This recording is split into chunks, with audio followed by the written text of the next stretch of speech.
반갑습니다. 교회가 너무 아름답습니다. 건축하는 중에 잠깐 방문했을 때 또 목사님께서 이렇게 건축 현장을 보여주시고 또 이렇게 설명도 해주셨는데, 하나님의 은혜 가운데 이렇게 아름답게 새생전이 건축되어서 얼마나 좋은지 모릅니다. 교회가 밝고 아름답고, 제가 뭐라고 표현을 해야 될지 모르겠네요. 귀족티가 난다 그럴까? 너무 깨끗하고 아름답고, 여러분 유럽에 오시면 그 가톨릭 교회 여러분 성당 많이 보시지 않습니까? 성당 안에 지저분한 게 너무 많잖아요. 별걸 다 갖다 걸어놓고. 오늘 목사님 교회 보니까 너무 깨끗하고, 이게 바로 개신교의 특징이 아니겠는가. 단순하면서도 깨끗하고 아름답고요. 특별히 코로나 시기에 이렇게 건축을 이렇게 하게 됐다고 하는 것은 정말로 하나님의 은혜라 생각합니다. 담임 목사님과 장로님과 또 온 재직들과 성도 여러분들의 눈물과 또 헌신과 열정과 참 그 비전의 결정체라 생각합니다. 여러분의 수고에 우리 하나님께서 넘치도록 축복해 주실 줄로 믿습니다. 이렇게 아름다운 성전에서 오늘 여러분과 함께 예배 드리게 돼서 얼마나 큰 영광인지 모릅니다. 하나님께 영광을 돌리고 또 존경하는 우리 담임 목사님과 당회와 여러 성도 여러분에게 진심으로 이렇게 감사를 드립니다. 후배 목사인 저를 우리 목사님께서 너무 아껴주시고 또 너무 많이 이렇게 사랑을 해주고 계십니다. 또 여러분께서 오랜 시간 동안 저희 선교사에게 여러분이 또 후원금을 보내주셔서 다시 한번 여러분들의 선교 헌신에 감사를 드립니다. 방금 담임 목사님께서 말씀하셨던 것처럼 95년대 처음 이제 목사님을 배웠는데, 그 모든 유학생들에게 목사님이, 유학생들이 사실 다 어렵잖아요. 저도 사실은 참 그 어려운 가운데 유학 생활을 했거든요. 91년도에 영국 유학을 갔는데 총 재산은 600만 원, 전세금 600만 원을 빼서 죽으면 죽으리라 하고 유학을 갔는데, 청교도를 좋아하고 이제 로니어스 신학을 공부하고 싶어서 갔는데, 그때 출산을 했는데 목사님께서 봉투를 하나 주신 거예요. 얼마나 그게 큰 힘이 되고 얼마나 아주 감사했는지 모릅니다. 그래서 목사님의 이 사랑에 보답을 해야 되잖아요. 그래서 가끔 기회가 되면은 또 목사님 이렇게 유럽에 초청하기도 했는데, 또 그때마다 목사님께서 너무 또 은혜의 말씀, 주옥 같은 말씀을 해주셔서 카디프, 함부르크, 벨린 교육자연합회에서도 목사님 오실 때마다 저희들이 큰 은혜와 많은 이렇게 감동을 받았습니다. 이 모든 게 참 하나님의 은혜라 생각합니다. 저는 영국에서 공부하면서 특별히 청교도, 종교개혁, 이렇게 부흥에 대해서 많은 관심을 가졌습니다. 그 중에서도 저는 이 리바이벌, 이 부흥에 꽂힌 사람입니다. 오늘 설교 끝나고도 제가 부흥 찬송 한번 우리 찬양팀과 여러분과 함께 부르고 싶습니다. 리바이벌, 부흥, 다시 살아난다, 다시 소생한다, 이런 의미지 않습니까? 코로나로 인해서 유럽도 너무 힘들고, 저희들도 한때는 온라인 예배로 드리기도 했고, 지금은 이제 대면 예배 드리지만은 유럽 교회도 힘들었고, 특별히 영국에 있는 한인교회가 굉장히 힘들었습니다. 독일보다 훨씬 더 심했기 때문에 어쨌든 간에 전 세계적으로 성도들이 힘들고 교회도 힘들고 또 여러분들도 힘든 시기를 보내왔고, 그러다 보니 왠지 우리의 신앙이 또 옛날보다는 좀 더 이렇게 주춤하고 침체되지 않았나 생각합니다. 그래서 저는 오늘 부흥이라는 주제로 잠깐 여러분과 함께 은혜를 받고자 하는데, 다시 우리가 살아나야 되겠다 하는 것입니다. 기도가 다시 살아나야 되지 않겠습니까? 처음 우리가 주님 만났을 때 그 첫사랑이 어땠습니까? 엘리 엘리 라마 사막다니 나의 하나님 어찌하여 나를 버리셨나이까? 왜 예수님께서 2000년 전에 그 십자가에서 그 자신의 혈관과 심장을 터뜨려서 보배로운 피를 흘려주셨습니까? 겟세마네 동산에서 땀방울이 핏방울이 되도록까지 기도하셨던 그 주님, 왜 그렇게 피를 흘리시면서 그렇게 기도하셨는가? 오늘 저와 여러분들을 구원하시기 위함인 줄로 믿습니다. 그래서 그 주님을 우리가 만났을 때 그 기쁨, 그 첫사랑, 죄 삭은 사망인데 내가 죽어야 될 죽음을 주님이 대신 죽으셨다니, 나는 주님을 만나서 살았고 주님은 나를 만나서 죽으셨다니, 주님이 나 같은 죄인을 위해서 십자가에서 못 박혀 죽으셨다니, 그래서 내 영혼이 살게 됐다고 하는 그 기쁨, 그 첫사랑, 그 주님을 만났을 때 한없이 울고 또 울고 밤새 찬송하고 말씀을 읽었던 적이 있지 않습니까? 이것을 우리는 첫사랑으로 말합니다. 그러나 신앙생활 하면서 이 첫사랑이 식어져 가고 있습니다. 하나님, 이 밤에 다시 한번 우리의 첫사랑이 회복되게 하여 주시옵소서.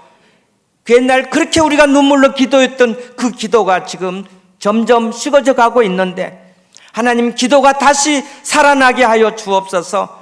말씀이 다시 살아나게 하여 주옵소서. 거룩이 실종되고 있는 이 시대에 하나님, 거룩이 다시 한번 회복되게 하여 주옵소서. 그 옛날 그 순종, 그 열정, 그 헌신, 하나님 다시 이 밤에 회복되게 하여 주시옵소서. 오늘 본문 말씀은 여러분이 잘 아시는 내용입니다. 저는 이 말씀이 영적 원리라고 생각합니다. 내 이름으로 일컫는 내 백성이 그들의 악한 길에서 떠나 스스로 낮추고 기도하여 내 얼굴을 찾으면 내가 하늘에서 듣고 그들의 죄를 사하고 그들의 땅을 고칠지라고 말씀하고 있습니다. 그들의 땅을 고칠지라, 개혁입니다. 이게 바로 부흥입니다. 회복입니다.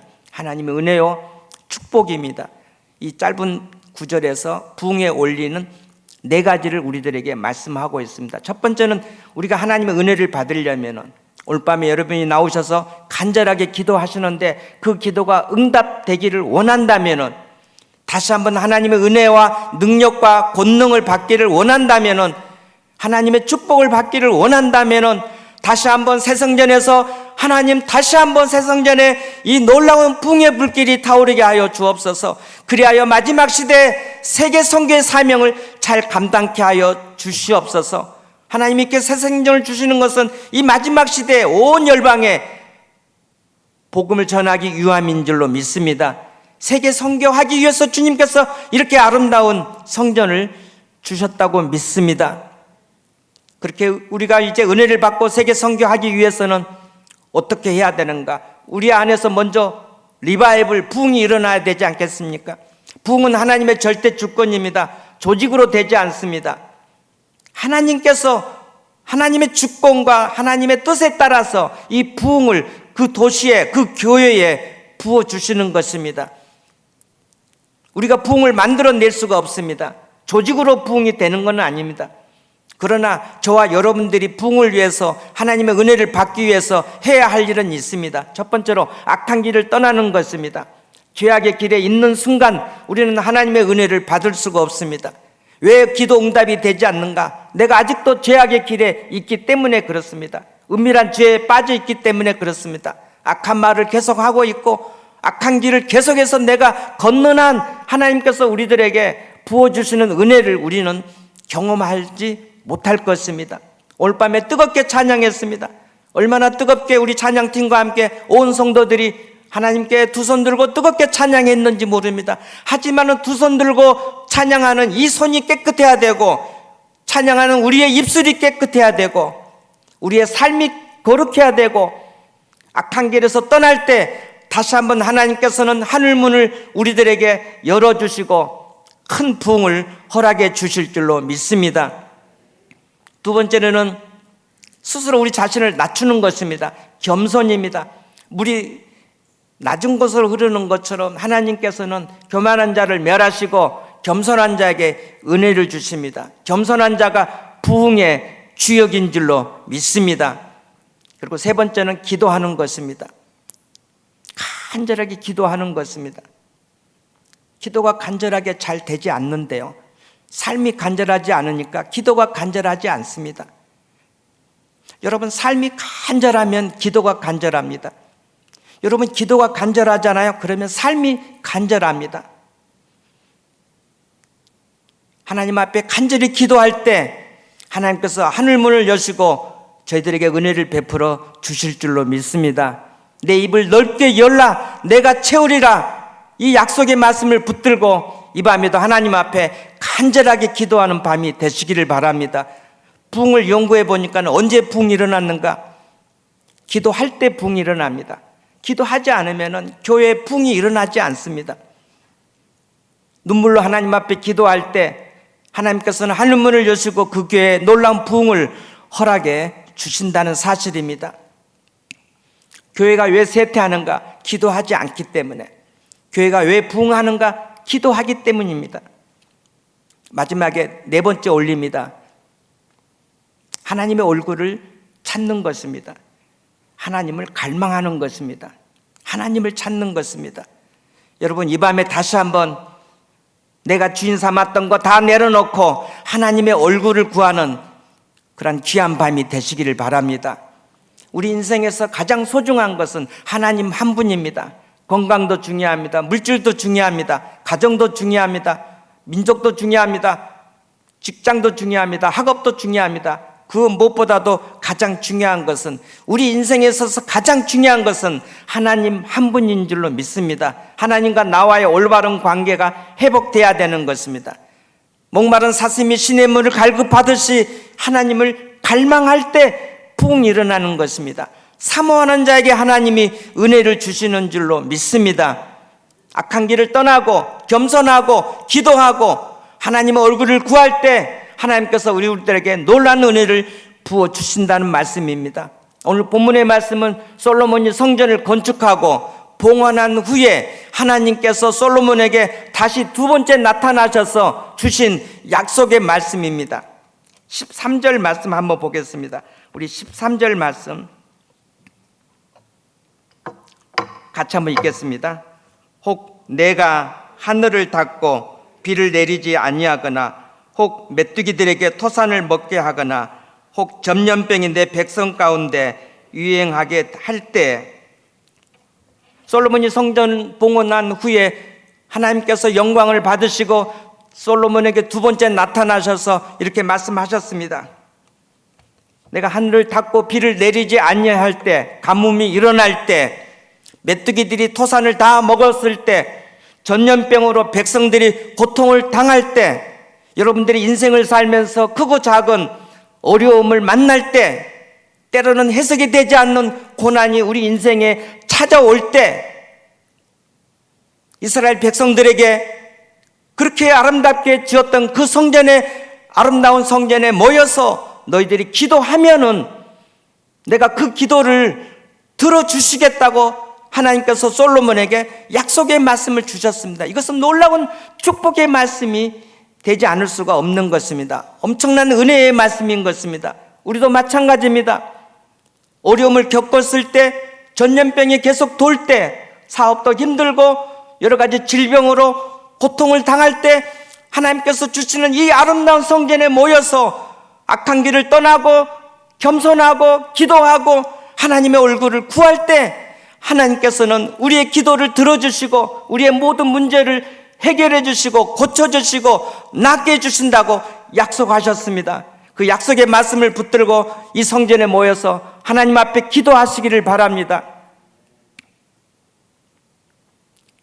얼마 전에 돌아가신 정필도 목사님 여러 권의 책 저서가 있는데, 저는 정필도 목사님 책 몇 권을 읽었는데 특별히 책 제목부터 많은 은혜를 받았습니다. 한번 따라서 해볼까요? 교회는 무릎으로 세워진다. 그렇습니다. 교회는 무릎으로 세워지는 것입니다. 하나님의 나라는 무릎으로 간다고 스폴천 목사님은 말씀하셨습니다. 그 책 안에 내용을 보니까는 소제목에 그게 있습니다. 한번 따라서 해볼까요? 눈물이 차야 예배당에 찬다. 그렇습니다. 눈물이 차야 예배당이 차는 것입니다. 여러분이 뒤돌아 본다고 해서 성도들이 가득 찬 것은 아닙니다. 우리의 눈물이 차야 예배당이 차는 것입니다.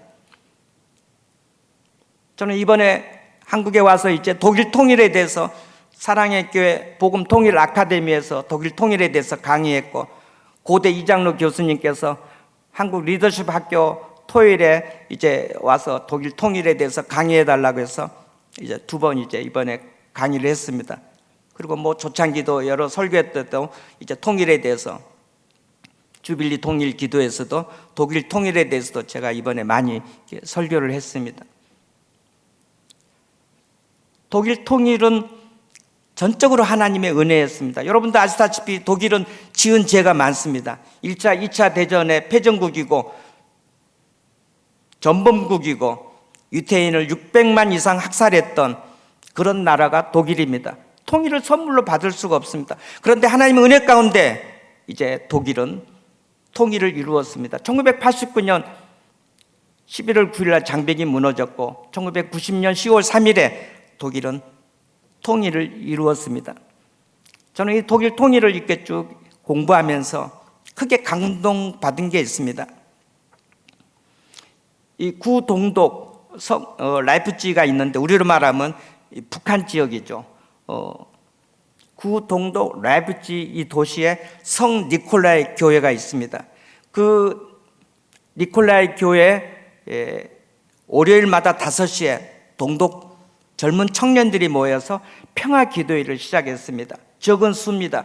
몇 년 동안 그렇게 뭐 많은 수가 아니라 꾸준히 적은 수라도 저들은 평화를 위해서 기도했습니다. 그런데 이 기도회가 얼마나 하나님께서 기뻐하셨는지 결국은 1989년 11월 9일에 베를린 장벽이 무너졌고 그 다음에 10월 3일에 독일 통일을 이루었는데, 저는 독일 통일 그 과정을 공부하면서 독일 통일의 전 과정에 이 기도의 힘이 엄청나게 작용했다는 것을 깨닫게 되었습니다. 그리고 결정적인 것은 성 니콜라이 교회 동독 젊은이들이 월요일마다 5시에 모여서 기도했던 그 작은 기도회가 독일 통일의 기적을 이뤘다고 하는 것입니다. 할렐루야. 독일 통일은 그저 되는 게 아닙니다. 눈물로 기도하는 사람들이 있었습니다. 그리고 용기를 가지고 촛불 들고 나가서 이제 비어 진트 아임 볼크, 우리는 국민이다, 우리는 하나다, 이런 통일의 구호를 외치면서 동독 서기장이 호네커 서기장이 사임을 하고, 그리고 결국은 이제 통일을 이루게 되었던 것이죠. 한국의 많은 통일학자들이 독일과 한국은 다르다, 그래서 한국 통일은 불가능하다고 말합니다. 그러나 우리는 하나님을 믿는 사람입니다. 여러분께 한번 여쭤보겠습니다. 하나님께 불가능이 있습니까? 하나님께는 불가능이 없으십니다. 전능하신 하나님은 불가능이 없으신 줄로 믿습니다. 베를린 장벽이 40년 만에 무너졌던 것처럼 우리도 통일을 위해서 이 성전에서 날마다 기도할 때 언젠가는 하나님의 방법으로 하나님의 섭리 가운데 통일이, 피 흘림 없는 한반도의 복음 통일이 우리에게 선물로 주어지게 될 줄로 믿습니다. 어떻게 통일을 이룰 수 있는가? 통일해서 세계 선교하는 것입니다. 그러면 어떻게 하면 통일을 이룰 수 있는가? 우리가 할 수 있는 것은 지금 아무것도 없습니다. 이 성전에 모여서 기도하는 것밖에 없는 것입니다. 이 아름다운 성전에 모여서 기도할 때 하나님께서 언젠가는 북한의 문을 열고 통일의 새날을 우리들에게 주실 것입니다. 교회는 무릎으로 세워지는 것입니다.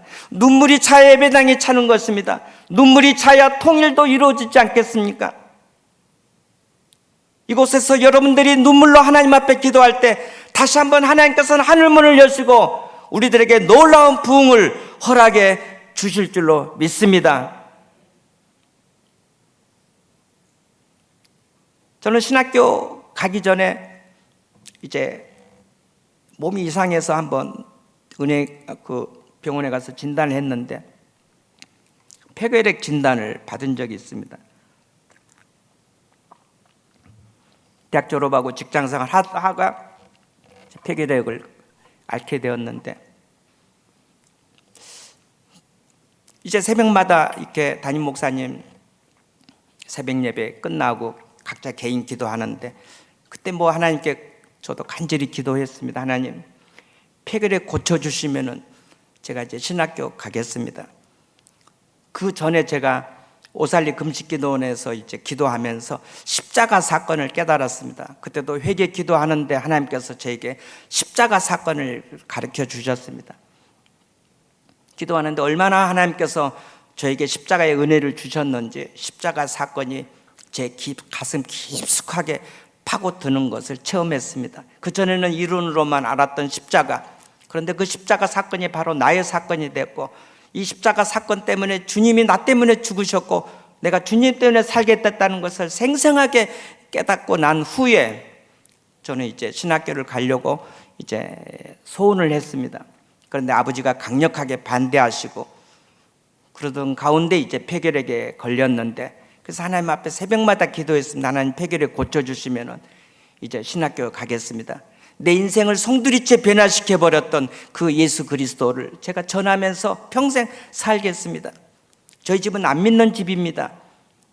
아버지는 완전히 불신자요, 뭐 매일 술로 사신 분이고, 어머니는 또 절에 가시고 할머니는 또 무당에 가고, 저는 이런 가운데서 중학교 1학년 때 이제 교회를 다니기 시작했고, 이런 황무지 같은 이런 집안에서 이제 목사가 이제 나오게 됐는데, 그때 저는 이제 뭐 아버지도 반대 많이 했고 그래서 하나님 앞에 새벽에 뭐 늘 기도했죠.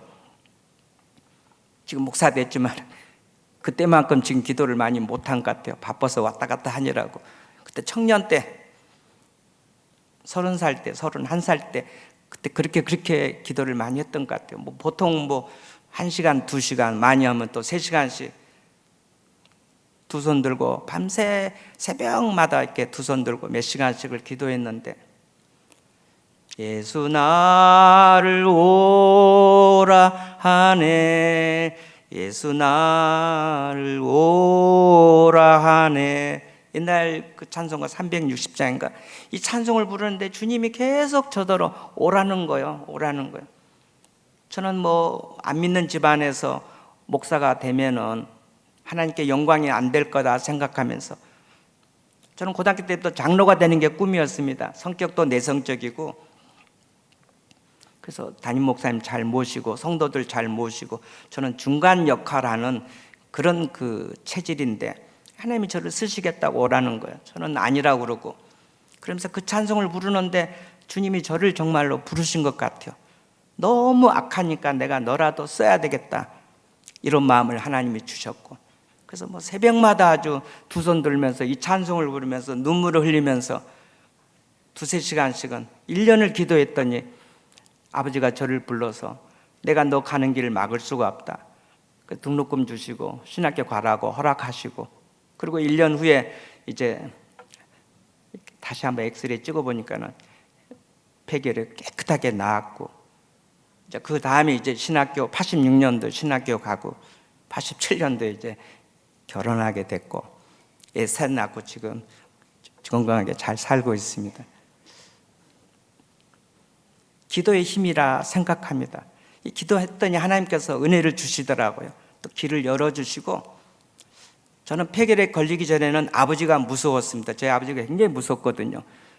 근데 폐결에 걸린 후로는 하나님이 더 무섭더라고요. 하나님이 더 무섭고 아버지는 덜 무섭고, 저희 아버지가 늘 그랬어요. 너는 아버지가 왜 둘이냐고. 아버지가 내가 여기 있는데 너는 왜 아버지가 둘이냐고. 제가 늘 하나님 아버지하고 기도하니까 아버지가 이상하게 생각한 거. 저 녀석 아버지는 혼자인데 나 혼자인데 내가 아버지인데. 근데 아버지도 이제 교회에 등록하시고, 제가 영국 유학할 때 아버지는 70세 뇌졸로 이제 돌아가셨고, 어머니는 지금 이제 그때 이제 제가 신학교 다닐 때 어머니는 교회 나오셔서 지금까지 몇십 년 동안 신앙생활 잘 하십니다. 지금 91세인데 몸이 좀 아파서 이제 누워 계시는데, 지상교회 이제 권사로서 이렇게 교회 많이 헌신하셨고요. 제 일가 친척들도 많이 이제 예수 믿게 되었습니다.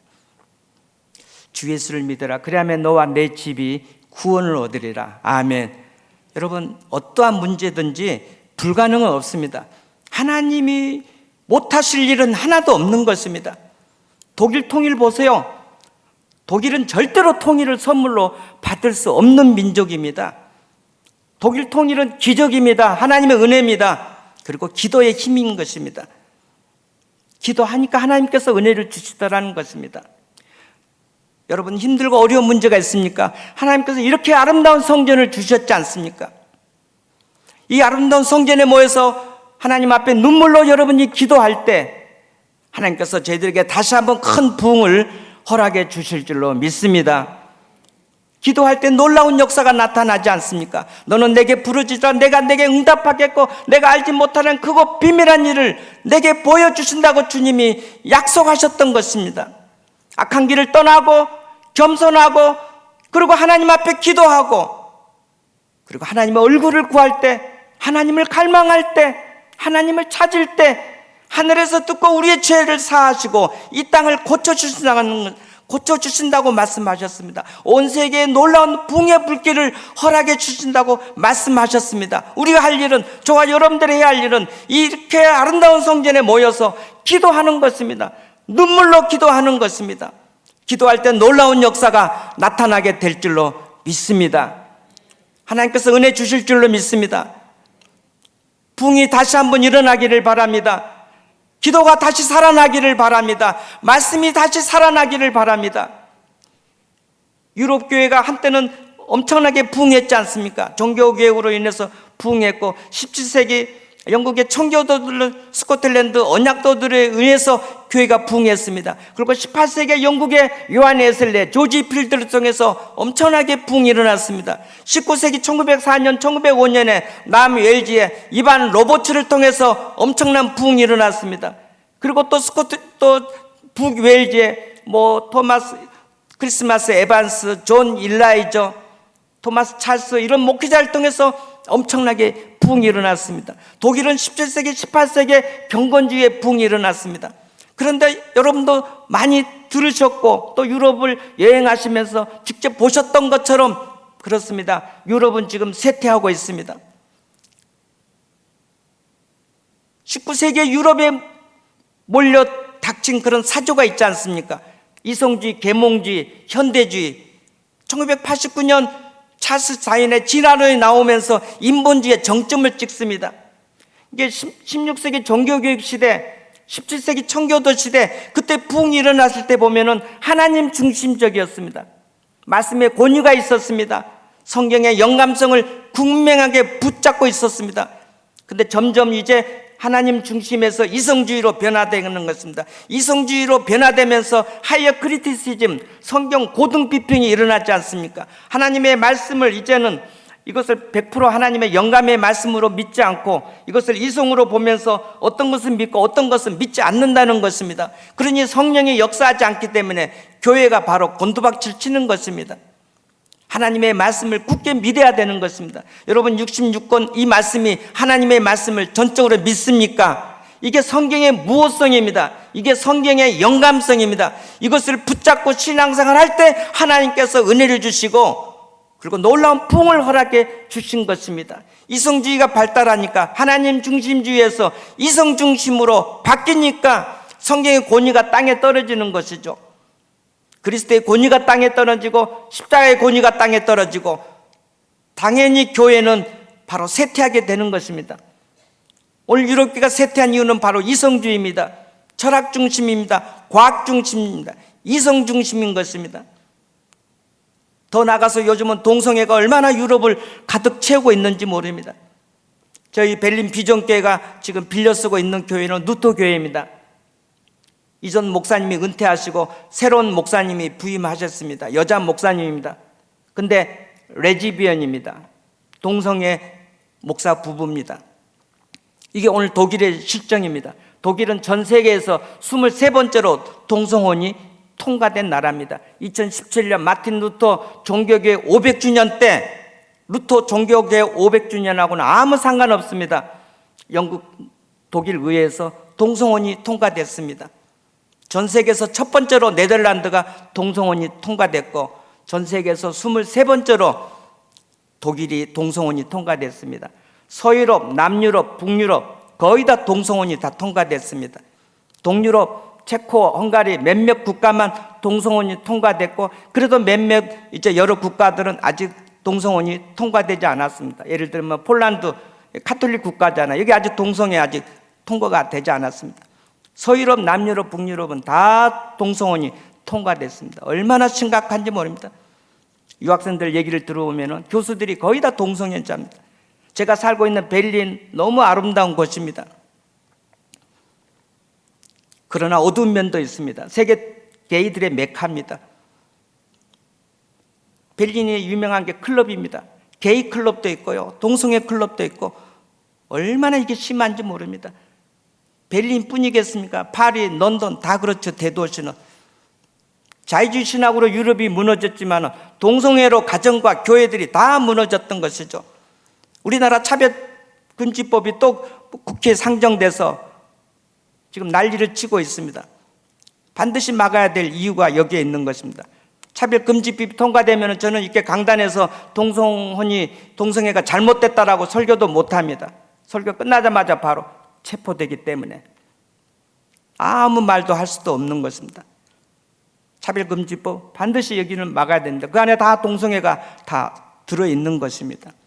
유럽이 동성애로 쑥대밭이 되고 있습니다. 로마가 멸망하는 게 뭡니까? 동성애지 않습니까? 가정이 무너지고 교회가 아주 쑥대밭이 되는 것입니다. 그렇지 않아도 한국교회가 힘들다고 말하고 있습니다.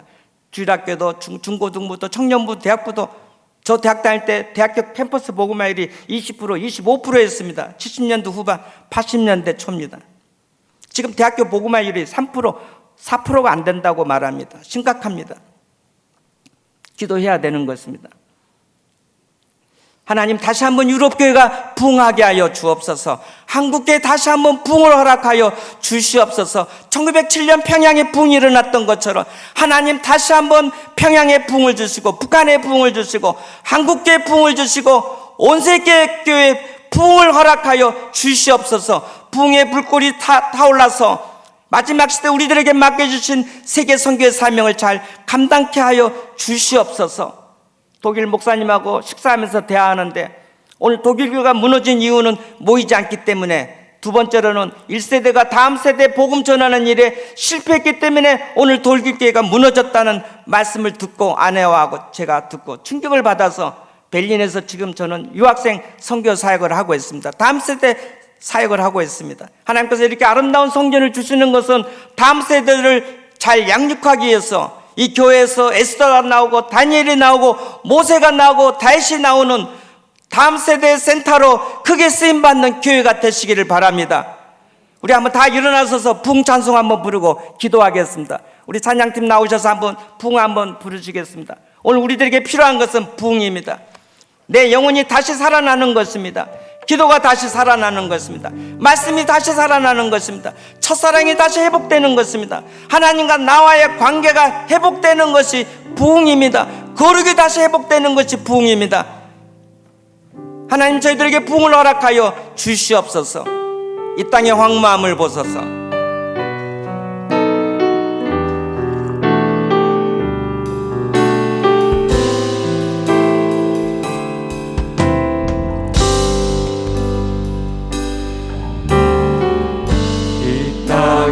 황무함을 보소서. 하늘의 하나님, 긍휼을 베푸시는 주여, 긍휼을 베푸시는 주여, 우리의 죄악 용서하소서.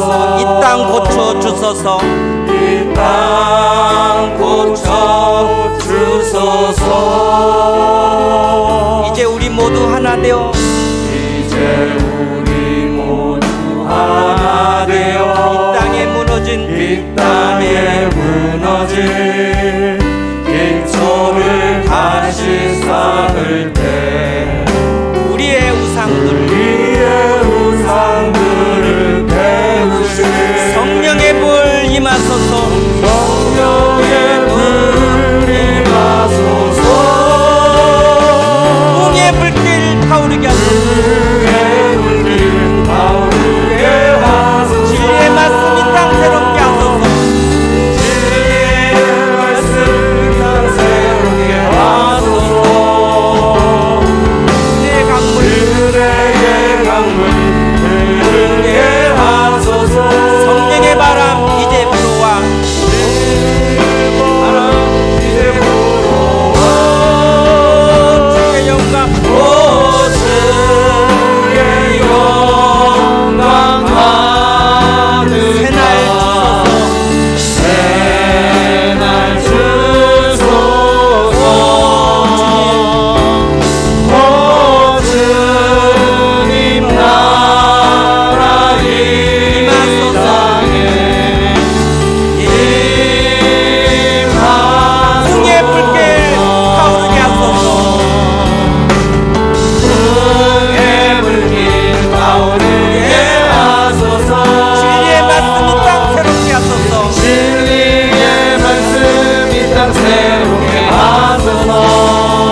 겨울 가정의 달입니다. 유럽의 가정이 얼마나 많이 무너져 가고 있는지 모릅니다. 이혼율이 높고 가정이 아주 쑥대밭이 돼가고 있습니다. 한국교회 가정이 흔들리고 있습니다. 하나님은 한국교회 가정을 살려주시옵소서. 남편을 살려주시고 아내를 살려주시고 우리 부모님을 살려주시고 자녀를 살려주시고, 어떻게 자녀를 키우는가? 기도로 키우는 수밖에 없습니다. 다른 방법이 없는 것입니다. 새벽 기도로 키우고 이렇게 금요 기도로 키우고 하나님 기도로 자녀들을 키우게 하여 주옵소서. 가정의 부흥이 일어나게 해주시고 가정이 다시 살아나게 하여 주옵소서. 하나님은 온 세계교회 부흥을 허락하여 주옵소서. 한국교회 부흥을 주시고 북한의 부흥을 주시고 유럽의 부흥을 주옵소서. 두 손 들고 주여 삼창 부르고 기도하겠습니다. 주여 주여